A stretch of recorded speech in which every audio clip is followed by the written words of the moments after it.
Donald Sports Talk worldwide with some news from the world of boxing. So y'all know what time it is. You ain't in a rush to get concussed. Now, let's talk about number one pound for pound, Terence Crawford. Terence Crawford dominates and stops Jeff Horn, round nine. Okay? Basketball performance against a game. Jeff Horn handling his business, doing his thing. Naturally bigger guy. Terence Crawford moving up in weight and letting people know he's the best guy in boxing. You're talking about orthodox, southpaw, back foot, front foot, infighting, not letting the bigger guy bully him around, and got enough dog in him to handle whatever problem gonna face him, right? Because he got some dog in him. He ain't having it, right? Not the biggest talker in the world, but those are the ones you watch. Lennox Lewis comes to mind, doesn't it? Right? This is the guy. This is number one pound for pound. By far, there is no discussion anymore. Right? If there is a discussion, then somebody has an agenda. This is the guy here. That you're not going to beat Jeff Horn like that. Watch and mark my words. When Jeff Horn fights others, that's not going to happen. And one other is Manny Pacquiao. That didn't happen. Now did it? That didn't explain why Manny Pacquiao is not trying to deal with Terence Crawford at this point of his career. And probably never no point, to be honest with you. There's a whole lot of people that are not trying to deal with Terence Crawford. And you know when a fighter's good is when people his size or smaller don't even think about calling his name. The only people bigger, Floyd Mayweather comes to mind. Every time we say somebody, Floyd didn't fight somebody, it's somebody bigger. Hey, Floyd didn't fight Klitschko. Yeah, he's supposed to be bad, Floyd didn't fight Kovalev or something, Johnny Golovkin, 160. Floyd don't even walk around at 160. You know what I mean? But we can, yeah, well, don't even get me started there. We don't want to get into it. Bottom line is right now, Terence Crawford is definitely number one pound for pound by a long shot.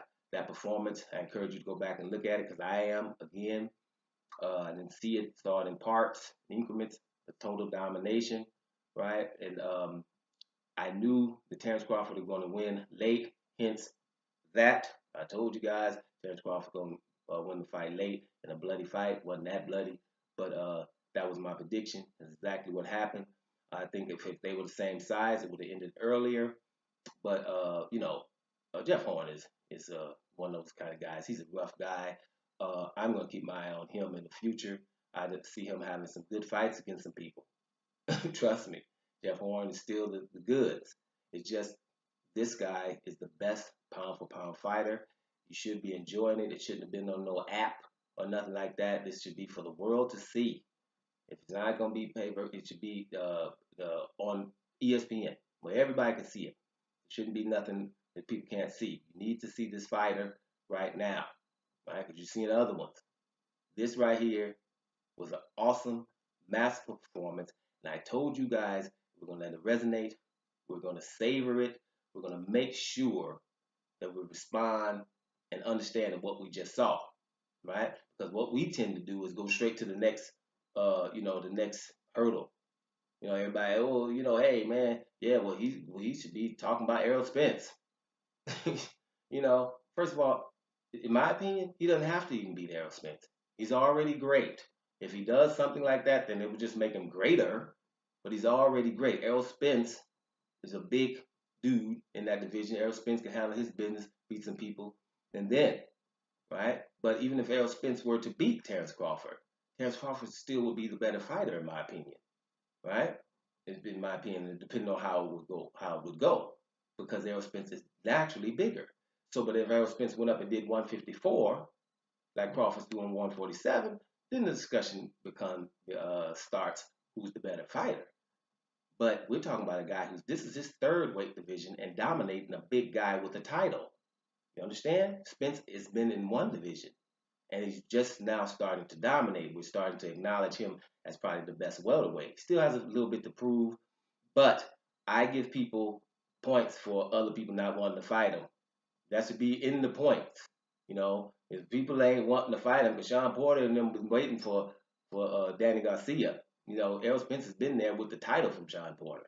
We talked about that. So it's a lot of people that wasn't in a hurry to fight Errol Spence, so he gets points for that. Similar to Deontay Wilder getting points for Anthony Joshua not wanting to fight him. You got to get points for that. You can't just say, okay, the one dude don't want to fight him, and then, but he's better than them. You know what I mean? We can't be, you know, hyped about Abner Mars versus Leo Santa Cruz when we know they did not want to fight Guillermo Rigondeaux. Right? Guillermo Rigondeaux is in obscurity right now, just like I predicted. Boy, it's the right time to have that on, ain't it? Right? Nobody's talking about him because he lost a fight against a dude 2 weight divisions above him. Is supposed to be #1 pound for pound. That was the first loss. And what we do, he's in obscurity.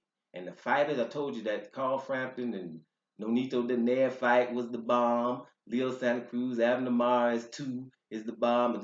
All these fighters didn't want to fight one guy, Guillermo Rigondeaux. And where is he at?